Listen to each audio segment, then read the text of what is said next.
AWSന്റെ beginners series നമ്മൾ ഇതിനു മുമ്പ് ചെയ്തിട്ടുണ്ടായിരുന്നു.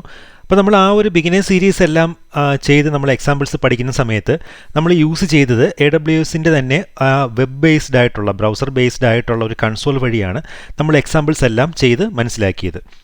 പക്ഷേ നമുക്ക് ആക്ച്വലി ശരിക്കും നമ്മളൊരു പ്രൊഡക്ഷൻ എൻവയോൺമെൻറ്റിൽ വർക്ക് ചെയ്യേണ്ടി വരുന്ന സമയത്ത് മിക്ക കാര്യങ്ങളും നമുക്ക് അങ്ങനെയുള്ള ഒരു വെബ് കൺസോൾ വഴി ആയിരിക്കില്ല ചെയ്യേണ്ടതായിട്ട് വരുന്നത്. അപ്പോൾ അങ്ങനെ ഒരു പ്രൊഡക്ഷൻ എൻവയോൺമെൻറ്റിൽ നമ്മൾ മിക്കപ്പോഴും യൂസ് ചെയ്യുന്നത് AWSന്റെ കമാൻഡ് ലൈൻ ഇൻ്റർഫേസ് ആയിരിക്കും. അതായത് നമുക്ക് AWSന്റെ ഏതൊരു സർവീസസ് ചെയ്യുന്നതിനും കമാൻഡ്സ് വഴിയായിരിക്കും നമ്മൾ ആ ഒരു കമാൻഡ് ലൈൻ ഇൻ്റർഫേസ് വഴിയായിരിക്കും നമ്മൾ കമാൻഡ്സും എല്ലാം കൊടുക്കുന്നത്. അപ്പോൾ ഈ AWSന്റെ കമാൻഡ് ലൈൻ ഇൻ്റർഫേസ് എന്ന് പറഞ്ഞു കഴിഞ്ഞാൽ AWS തന്നെ പ്രൊവൈഡ് ചെയ്തിരിക്കുന്ന ഒരു ഓപ്പൺ സോഴ്സ് ടൂളാണ്. നമുക്ക് അതുപയോഗിച്ച് AWSന്റെ എല്ലാ സർവീസസും നമുക്ക് വെബ് കൺസോൾ വഴി ചെയ്യാൻ പറ്റാത്ത പല കാര്യങ്ങളും അല്ലെങ്കിൽ അതിലും എളുപ്പത്തിലായിട്ട് നമുക്ക് ഈ ഒരു കമാൻഡ് ലൈൻ ഇൻ്റർഫേസ് വഴി നമുക്ക് നമ്മുടെ കമാൻഡ് ലൈൻ ഷെല്ലിലൂടെ നമുക്ക് ചെയ്യാൻ സാധിക്കും. അപ്പോൾ നമുക്ക് ഈ ഒരു കമാൻഡ് ലൈൻ ഇൻ്റർഫേസ് വഴി നമുക്ക് ചെയ്യാൻ സാധിക്കുന്നത് ലിനക്സ്, അതായത് ലിനക്സിൻ്റെ ഷെല്ല് ഉപയോഗിച്ചിട്ട് നമുക്ക് ഈ ഒരു AWSന്റെ AWS CLI നമുക്ക് വർക്ക് ചെയ്യിപ്പിച്ച് യൂസ് ചെയ്യാൻ സാധിക്കും. അതുപോലെ വിൻഡോസിൻ്റെ കമാൻഡ് ലൈൻ ഉപയോഗിച്ചിട്ട് ചെയ്യാൻ സാധിക്കും. അല്ലെങ്കിൽ നമുക്ക് റിമോട്ട്ലി നമുക്കിപ്പം നമ്മുടെ ഒരു വിൻഡോസിൻ്റെ മെഷീൻ നിന്ന് നമുക്ക് പുട്ടി വഴിയോ അങ്ങനെ എന്തെങ്കിലും നമ്മുടെ EC2 ഇൻസ്റ്റൻസിലോട്ട് കണക്ട് ചെയ്തിട്ട് അങ്ങനെ നമുക്ക് ചെയ്യാൻ സാധിക്കും AWSന്റെ അക്കൗണ്ടിലോട്ട് കണക്ട് ചെയ്തിട്ട്.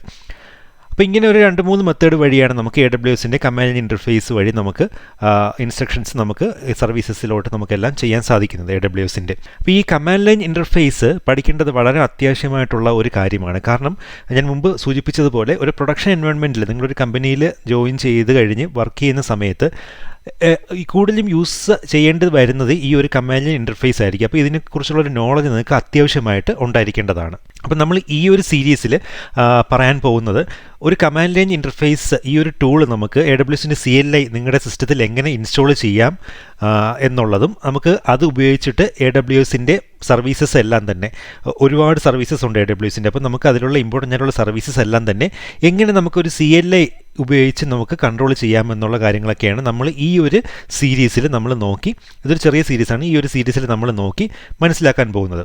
അപ്പോൾ ഇത് നമുക്ക് ഈ ഒരു CLI ഉപയോഗിച്ച് കഴിഞ്ഞാൽ ഏറ്റവും ഇമ്പോർട്ടൻ്റ് ആയിട്ടുള്ള കാര്യമെന്ന് പറഞ്ഞാൽ നമുക്ക് നമുക്ക് മൾട്ടിപ്പിൾ പ്രോസസ്സസ് നമുക്ക് ഓട്ടോമേറ്റ് ചെയ്യാൻ സാധിക്കും. അതായത് നമുക്കിപ്പോൾ ഒരു സ്ക്രിപ്റ്റ് ചെയ്യണം, നമുക്ക് ഒന്നിൽ കൂടുതൽ സർവീസസ് നമുക്ക് എന്തെങ്കിലും ക്രിയേറ്റ് ചെയ്യേണ്ടതായിട്ട് വരുന്നൊരു സിറ്റുവേഷനോ അല്ലെങ്കിൽ അതുപോലുള്ള ഒന്നിൽ കൂടുതൽ കമാൻഡ്സ് നമുക്ക് ഇതിലോട്ട് ഇൻസ്ട്രക്ഷൻസ് കൊടുക്കേണ്ട കേസ് വരുമ്പോഴോ എല്ലാം നമുക്ക് സ്ക്രിപ്റ്റ് വഴി നമുക്ക് ചെയ്യേണ്ട കേസിലെല്ലാം നമുക്ക് ഈ ഒരു CLI യൂസ് ചെയ്യേണ്ടതായിട്ട് വരും. അപ്പോൾ ഈ സ്ക്രിപ്റ്റ് വഴി ചെയ്യുമ്പോൾ നമുക്ക് ഓരോ ഇൻസ്ട്രക്ഷൻസും പ്രത്യേകം നമുക്കിപ്പോൾ കൺസോൾ വഴി ചെയ്യുന്നതിന് ഉപരിയായിട്ട് എളുപ്പത്തിന് നമുക്കൊരു സ്ക്രിപ്റ്റായിട്ട് എഴുതി വെച്ച് കഴിഞ്ഞാൽ നമുക്ക് അതുപയോഗിച്ച് പെട്ടെന്ന് തന്നെ നമുക്ക് കാര്യങ്ങൾ അച്ചീവ് ചെയ്യാൻ പറ്റും. നമുക്ക് നമുക്ക് വെബ് കൺസോൾ വഴി ചെയ്യുന്നതിൽ അത്രയും ടൈം എടുക്കാതെയും അതിലും കൂടുതൽ ഈസി ആയിട്ട് നമുക്ക് ചെയ്യാൻ സാധിക്കും. അപ്പോൾ നമുക്ക് ഈ നെക്സ്റ്റ് ആദ്യത്തെ സെക്ഷനിൽ നമുക്ക് എങ്ങനെയാണ് ഈ CLI നമ്മുടെ സിസ്റ്റത്തിൽ നമുക്കിപ്പോൾ ലിനക്സ് ആണ് നമ്മൾ മെയിനായിട്ട് ഇവിടെ കോൺസെൻട്രേറ്റ് ചെയ്യുന്നത് നമ്മൾ എക്സാമ്പിൾസ് കാണിക്കുന്നതിന് വേണ്ടിയിട്ട്. അപ്പോൾ ലിനക്സിൽ നമുക്ക് എങ്ങനെ ഈ ഒരു AWSന്റെ CLI ഇൻസ്റ്റാൾ ചെയ്ത് വർക്ക് ചെയ്യിപ്പിക്കാം, ഒരു AWS അക്കൗണ്ടുമായിട്ട് ഇൻ്റഗ്രേറ്റ് ചെയ്യുന്നത് എങ്ങനെയാണ്, പിന്നീട് അത് ഉപയോഗിച്ചിട്ട് നമുക്ക് പല സർവീസസ് എങ്ങനെ നമുക്ക് ചെയ്യാൻ സാധിക്കും, എല്ലാം കൺട്രോൾ ചെയ്യാൻ സാധിക്കും, മാനേജ് ചെയ്യാൻ സാധിക്കും എന്നുള്ള കാര്യങ്ങളൊക്കെയാണ് നമ്മൾ മെയിനായിട്ട് ഇവിടെ ചെയ്ത് മനസ്സിലാക്കാൻ പോകുന്നത് ഓരോ സെഷൻസായിട്ട്. അപ്പോൾ നമ്മളിവിടെ ലിനക്സ് ആണ് മെയിനായിട്ട് കോൺസെൻട്രേറ്റ് ചെയ്യുന്നത്. നമുക്ക് വിൻഡോസിൽ വേണമെങ്കിലും മാക്കിൽ വേണമെങ്കിലും എല്ലാം ഇൻസ്റ്റാൾ ചെയ്യാം. പക്ഷേ എന്നിരുന്നാലും കൂടുതലും പ്രൊഡക്ഷൻ എൻവയോൺമെൻറ്റ്സിൽ നമുക്ക് ലിനക്സ് മെഷീൻ ആയിരിക്കും നമുക്ക് വർക്ക് ചെയ്യുന്നതിന് വേണ്ടി യൂസ് ചെയ്യുന്നത്. അപ്പോൾ അതുകൊണ്ട് നമുക്ക് മെയിനായിട്ട് ഇവിടെ നമുക്കിപ്പം ലിനക്സിൽ എങ്ങനെ നമുക്ക് AWSന്റെ CLI ഇൻസ്റ്റാൾ ചെയ്തിട്ട് ഒരു അക്കൗണ്ടുമായിട്ട് ഇൻ്റഗ്രേറ്റ് ചെയ്ത് വർക്ക് ചെയ്യാമെന്നുള്ള കാര്യങ്ങൾക്കായിരിക്കും കൂടുതൽ ഇമ്പോർട്ടൻസ് നൽകി ഞാൻ പറഞ്ഞു തരാൻ പോകുന്നത്. അതുപോലെ AWSന്റെ ബിഗിനേഴ്സ് കോഴ്സ് കണ്ടിട്ടില്ലാത്തവർ അതൊന്ന് കണ്ടു കഴിഞ്ഞാൽ നിങ്ങൾക്ക് AWSനെ കുറിച്ചുള്ള ഒരു ഓവർവ്യൂ കിട്ടുന്നതായിരിക്കും. പല സർവീസസ് നമുക്ക് എങ്ങനെയാണ് യൂസ് ചെയ്യാൻ പറ്റുന്നതെന്നും ഓരോന്നിൻ്റെയും ഫീച്ചേഴ്സ് എന്തൊക്കെയാണെന്നൊക്കെ ഉള്ളത് നമ്മളൊരു ബിഗിനേഴ്സ് സീരീസ് മുമ്പ് നമ്മൾ ചെയ്തിട്ടുണ്ട്.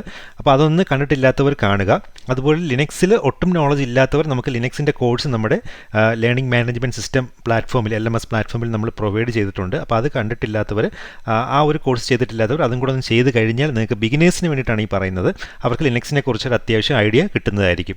അപ്പം നമുക്ക് നെക്സ്റ്റ് സെഷൻ മുതൽ എങ്ങനെയാണ് ഈ CLI ഉപയോഗിച്ച് കാര്യങ്ങൾ ചെയ്യുന്നത് നോക്കി മനസ്സിലാക്കാം. അപ്പോൾ അതുപോലെ ഈ ചാനൽ ഇതുവരെയും സബ്സ്ക്രൈബ് ചെയ്തിട്ടില്ലാത്തവർ ദയവേതൊന്ന് സബ്സ്ക്രൈബ് ചെയ്ത് ചാനൽ സപ്പോർട്ട് ചെയ്യണമെന്ന് ഞാനൊന്ന് റിക്വസ്റ്റ് ചെയ്യുന്നു.